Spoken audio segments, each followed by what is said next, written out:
Hello everyone, welcome to Guruji Uttarakhandi channel. तो जैसा कि आप सभी को पता है, आपके उत्तराखंड पुलिस की कोर्स की जो भर्ती आई हुई है उसका हमने अपना कोर्स लॉन्च किया हुआ है उसके लिए। तो आप सभी को पता है हम उसकी आपको तैयारी करवा रहे हैं और आपका उसमें जो हिंदी सब्जेक्ट है वो मैं आपको कवर करवा रही हूँ। ठीक है, तो आपको अगर मेरी और भी डेमो क्लासेस देखनी है या आपको इसी कोर्स के अदर सब्जेक्ट पढ़ने हैं तो आप क्या करेंगे, आप हमारा वेदाश्री लर्निंग ऐप डाउनलोड करेंगे और आपको वहाँ पर सारी डेमो क्लासेस प्रोवाइड की गई हैं।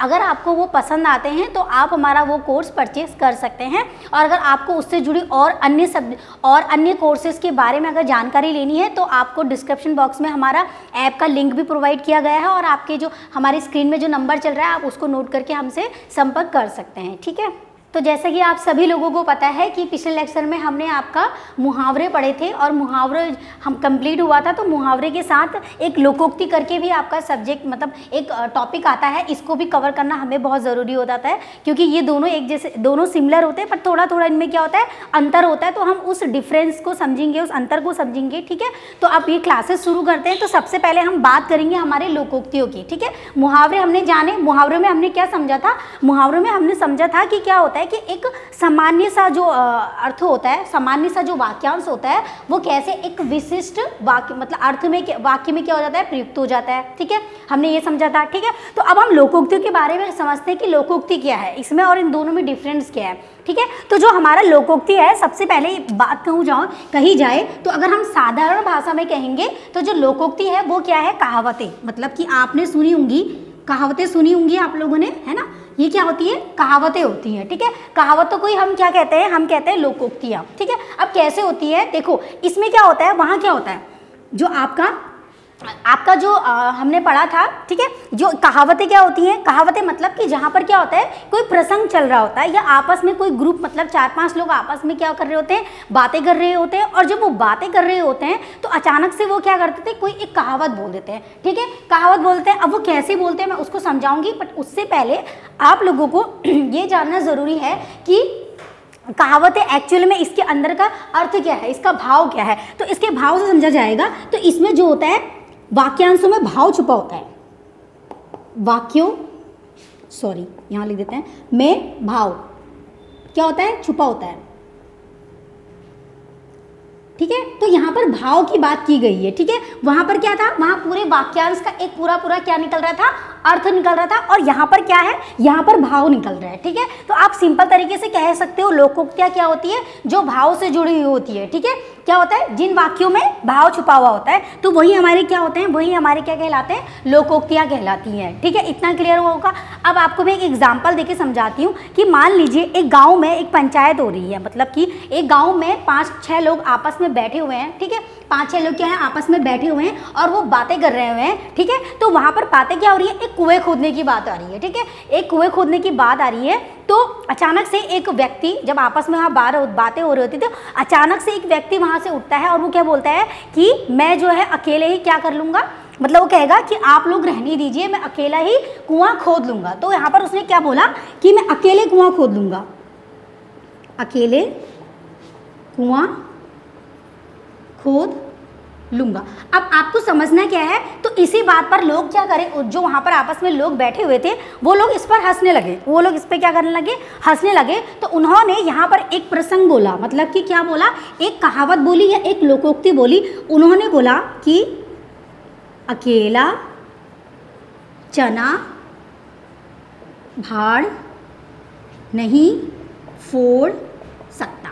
ठीक है, तो उन्होंने, आपने देखा वो लोग हंसे इस पे और उन्होंने इसको क्या बोल दिया, उन्होंने बोला कि अकेला चना भाड़ नहीं फोड़ सकता। मतलब कि एक व्यक्ति, उन्होंने क्या कहा कि एक व्यक्ति अकेले कुआं नहीं खोद सकता। तो आप लोगों ने देखा वहाँ पर क्या हुआ, उन्होंने हंसते हुए एक प्रसंग बोल दिया। तो मतलब यहाँ पर जहाँ पर कहावतें हो रही थी, जहाँ पर आपके प्रसंग चल रहा होता है और उस प्रसंग के बीच में अगर कोई एक कहावत बोल दे या कोई एक लोकोक्ति बोल दे, वही हमारी क्या कहलाती है, वही हमारी क्या कहलाती है, आपकी लोकोक्ति कहलाती है। इतना क्लियर हुआ आप लोगों को? ठीक है, तो इस तरीके से होता है आपका कि आपस में 4-5 लोग बात कर रहे होते हैं, है ना, प्रसंग चल रहा होता है और अचानक से कोई पीछे से बोल देता है या अचानक से कोई टोकने के लिए या हंसने के लिए इस तरीके से कोई एक पूरा का पूरा एक कहावत बोल देता है। ठीक है, तो वो तो ऐसे ही बोल सकते थे ना, तुम अकेले कुआं को नहीं खोद सकते, ऐसा ही बोल सकते थे, लेकिन उन्होंने ऐसा नहीं बोला। उन्होंने यहाँ पे एक कहावत डाल दी कि अकेला चला बाहर नहीं फोड़ता। और कहावतें मतलब आप लोगों ने अपनी दादी नानी इन लोगों से सबसे कहावतें सुनी होंगी। ज़्यादातर वो लोग किसका यूज़ करते हैं? कहावतों का यूज़ करते हैं,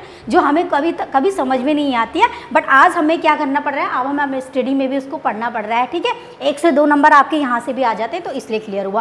तो अब हम बात क्या करेंगे? अब हम बात करेंगे कि आपकी लोकोक्तियाँ और मुहावरे में डिफरेंस क्या है। तो अब हम क्या करेंगे, इनके डिफरेंस को समझेंगे। इसमें एक साधारण सा डिफरेंस है, अगर आप उसको अच्छे से समझ जाते हैं तो बिल्कुल आपको बिल्कुल करने में कोई कठिनाई नहीं होगी दोनों में। ठीक है, तो मुहावरे और लोकोक्तियों में एक ही डिफरेंट है और वो बहुत ही सामान्य है। अब कैसे है, देखो, जो मुहावरा होता है इसमें क्या होता है, वाक्यांश होता है आपका। क्या होता है? वाक्यांश होता है। और यहाँ क्या होता है, एक पूरा वाक्य होता है, एक पूरा क्या होता है, वाक्य होता है। अब कैसे होता है आप लोगों को सभी को वाक्यांश का मतलब क्या होता है? वाक्यांश का मतलब होता है जो छोटे अर्थों में, मतलब कि जो छोटी लाइन में प्रस्तुत होता है। और आपका वाक्य का मतलब क्या होता है? जो पूरा मतलब कि एक पूरा जैसे आप ये देख लो कि मोहन रास्ते पे चला, उसे बहुत सारा गाड़ी मिली, ट्रैफिक मिला। या आप ऐसे भी कह सकते हो कि आप जब बच्चे को कोई चीज़ पढ़ाते हो, ठीक है, छोटे स्टैंडर्ड का बच्चा है और आप उसको किसके बारे में पढ़ा रहे हो, आप उसको गार्डन के बारे में पढ़ा रहे हो, तो आप क्या कर रहे हो, उसमें एक पूरी कहानी दी होगी, एक स्टोरी दी होगी। ठीक है, कि वो एंटर करता है, वहाँ पर बहुत सारी हरियाली होती है, पेड़ होते हैं, पौधे होते हैं, आसमान में तितलियाँ उड़ रही होती हैं। तो इस तरीके से काफ़ी लंबी जो चीज़ें होती हैं, एक पूरा वाक्य होता है। ठीक है, और वाक्यांश क्या होता है? जो छोटे शब्दों में होता है। जैसे कि मैंने आप लोगों को क्या बताया था कि ईद का चांद होना। ठीक है, तो सबसे पहले ईद का चांद होना कोई बड़ी टॉपिक नहीं है। ठीक है, बट अभी मैंने एक पूरा प्रसंग बताया आपको, तो उसमें एक लंबा प्रोसेस था। इतना क्लियर हुआ आप लोगों को? तो अब हम क्या बात करेंगे, अब इसका दूसरा डिफरेंस समझ लेते हैं। बस यही है, इसमें क्या है आपका, जो आपके मुहावरे होते हैं इसमें जो होता है उद्देश्य और ये गलत हो गया, आपका उद्देश्य और क्या होता है, और विधेय नहीं होता। अभी क्या होता है मैं अभी आपको समझाऊंगी। और इसमें क्या होता है, दोनों होते हैं। अब दोनों कैसे होते हैं? अब आप कहोगे मैम ये उद्देश्य और विधेय क्या होते हैं? तो उद्देश्य और विधेय मैंने आप लोगों को आप लोगों ने मेरी डेमो क्लासेस अगर चेक करी होगी तो मैंने वहाँ पे आप लोगों को जब आपको वाक्यों और शब्दों के बारे में बताया था, तो मैंने उद्देश्य और विधेय के बारे में बताया था। देखिए, उद्देश्य क्या होता है? उद्देश्य मतलब होता है किसी का नाम। उद्देश्य मतलब क्या होता है? किसी का नाम होता है। और जो विधेय होता है इसमें क्या होता है? कोई जगह का नाम होता है, जगह का नाम होता है। ठीक है, अब एक बात बताइए, मैंने इसमें बोला ईद का चांद होना, ये मुहावरा लिख दिया मैंने यहाँ पे।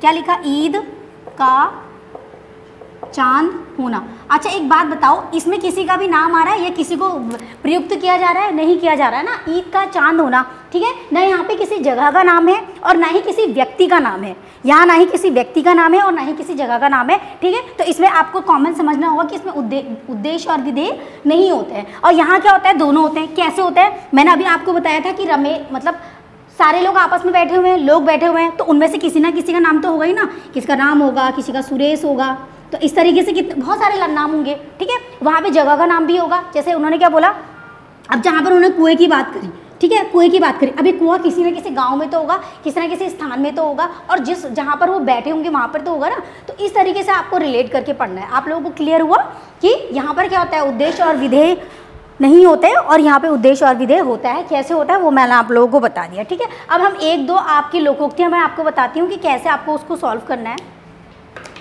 तो अभी हम क्या कर लेते हैं, कुछ लोकोक्तियों के एग्जाम्पल ले लेते हैं कि कैसे, मतलब क्या होती हैं लोकोक्तियाँ। तो जैसे मैंने यहाँ पे एक लोकोक्ति लिखी है। क्या लिखा है?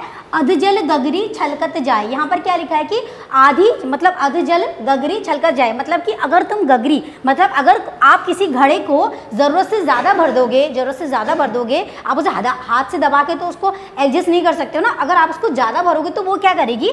छलक जाएगी ना, सीधी सी बात है। अब यहाँ पे बात घड़े की, इन्होंने घड़े पर संबोधित किया है, लेकिन आपको आंसर में घड़ा नहीं लिखना है। आपने क्या लिखना है यहाँ पे? सीधी सी बात है, जैसे जिस तरह से जो गागर होती है उसमें ज़्यादा पानी डाल दिया जाता है तो वो छलक जाता है, तो उसी तरीके से अधिक, मतलब क्या होता है कि व्यक्ति जो होता है कम ज्ञान, ठीक है, या धन या फिर बल प्राप्त करने के बाद क्या करता है, इतराने लग जाता है ना। तो इसका अर्थ यही तो है ना, जैसे कि गगरी जो होती है छलक जाती है, उसी तरीके से थोड़ा सा ज्ञान अगर किसी व्यक्ति को मिल जाता है या धन मिल जाता है या बल मिल जाता है तो वो क्या करने लग जाता है, इतराने लग जाता है, मतलब कि थोड़ा बहुत इतराने लग जाता है। ठीक है, तो ये इसका यहाँ पे इस तरह से संबोधित होता है। ठीक है, अब ये ऐसा, अब अभी एक इसके बाद में एक चीज़ समझाऊंगी, पहले आप देख लीजिए। यहाँ पे है आप डूबे जग डूबा, मतलब ये कह रहे हैं कि अगर आप डूबे तो जग डूबा। अगर कोई व्यक्ति डूब रहा है, यहाँ पे कह रहे हो कि यहाँ पे कहने का अर्थ है कि अगर एक व्यक्ति डूब रहा है तो वो दूसरों को भी डुबाएगा। तो यहाँ पे कहना है कि जो बुरा होता है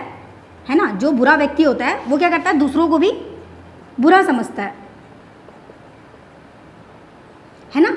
यहाँ पे ये कहने का अर्थ है। ठीक है, यहाँ पे कहने का आप डूबे जग डूबा, मतलब कि जो बुरा है वही दूसरों को भी क्या करता है, बुरा समझता है। ठीक है, अब जैसे है अंगारों पर लौटना। ठीक है, अब ऐसा नहीं है कि आपने वहाँ पर अर्थ लिख दिया कि आपने कोयले रखे हैं और वहाँ पे चलने लग गए, ऐसा इसका कोई अर्थ नहीं होता है। अंगारों पे चलने का मतलब आप सभी को पता है, अगर कोई व्यक्ति अंगारों पे चल रहा है तो वो बहुत ही क्या कर रहा है, बहुत ही ज़्यादा खतरनाक कार्य कर रहा है। तो यहाँ पर क्या होगा, कोई खतरनाक कार्य करना। ठीक है, तो इसी तरीके से आपका ईंट का जवाब पत्थर से देना, ये भी आपकी क्या है, ये भी आपकी क्या है, लोकोक्ति है ना, कहावत है कि ईंट का जवाब पत्थर से देना। अब ऐसा नहीं कि किसी ने आपको ईंट से मारा तो आपने पलट के उस पर पत्थर से मार दिया, ऐसा यहाँ पे कुछ भी आंसर नहीं लगाना है आपने। ठीक है, तो आप वहाँ पर आंसर क्या लगेगा कि वहाँ पर आंसर क्या लगेगा आपका कि जो दुष्ट व्यक्ति होते हैं उनके साथ भी क्या करना, दुष्टता करना, मतलब दुष्ट व्यवहार करना या दुष्टता करना, इस तरह से इसका वो होता है, आंसर होता है। ठीक है ना, सीधी सी बात है। ईंट का जवाब पत्थर से देना मतलब कि जो व्यक्ति जैसा है उसको वैसे ही ट्रीट करना, इस तरीके से यहाँ पे रिलेट करके बोला गया है। तो ये आपके क्या होते हैं, कुछ मुहावरे होते हैं। अब आपको मैं ऐसे समझाऊँ कि आप ये कहोगे कि मैम जैसे अभी हमने मुहावरे के बारे में बात करा, हमने मुहावरे में क्या पढ़ा था कि आपका ईद का चांद होना और इनमें डिफरेंट क्या है। तो मैंने आप लोगों को बताया ईद का चांद होना मतलब मुहावरे मतलब क्या होता है कि अपने सामान्य अर्थों को छोड़कर प्रयुक्त हो रहा है ना। यहाँ पे भी सेम वही प्रोसेस हो रहा है, बट आपको याद क्या करना है कि जो लोकोक्ति होती है ये 4-5 लोगों के बीच में होती है, जहाँ पे कोई प्रसंग चल रहा होता है, जहाँ पर दो व्यक्ति या दो से अधिक व्यक्ति क्या कर रहे होते हैं, वार्तालाप कर रहे होते हैं। और जैसे अब क्या होता है कि कुछ लोग आपस में बात कर रहे हैं। ठीक है, अब किसी को पता है कि उसको ज़्यादा ज्ञान मिल गया है या उसको ज़्यादा धन मिल गया है, तो आपस में बात करके उसको रिलेट करके क्या बोल रहे हैं कि अध जल गगरी छलकत जाए, है ना। तो उन्होंने आपस में ऐसे करके बात कर ली, पर उनका अर्थ क्या था कि उसको ज़्यादा ही घमंड आ गया है, धन आ गया है, तो वो इतराने लग गया है ना। तो इस तरीके से आपका मुहावरे और लोकोक्तियों में क्या होता है, डिफरेंस होता है। तो इतना आप लोगों को क्लियर हुआ मुहावरे और लोकोक्तियों में जो भी डिफरेंस है। ठीक है गाइस, तो आज की वीडियो में आप लोगों के लिए इतना ही था। तो हमने आज लोकोक्ति और मुहावरे पढ़ा था। ठीक है, तो अगर गाइस आप लोगों को हमारी वीडियो या हमारे लेक्चर पसंद आते हैं तो आप सभी को पता है डिस्क्रिप्शन बॉक्स में आपका ऐप का लिंक हमने दिया हुआ है, वेदाश्री लर्निंग ऐप। आप ऐप पे जाना है और वहाँ पर आपको मेरी डेमो क्लासेस और अदर कोर्सेज़ की सारी डेमो क्लासेस प्रोवाइड की गई हैं। तो आप लोग अगर उसको पढ़ना चाहते हो तो आप लोग वहाँ से वो कोर्सेज़ परचेज़ कर सकते हो। बाकी नंबर हमारे स्क्रीन में चल रहा है। तो आज की वीडियो में आप लोगों के लिए इतना ही था। मिलूंगी आपसे मैं नेक्स्ट लेक्चर में, तब तक के लिए धन्यवाद।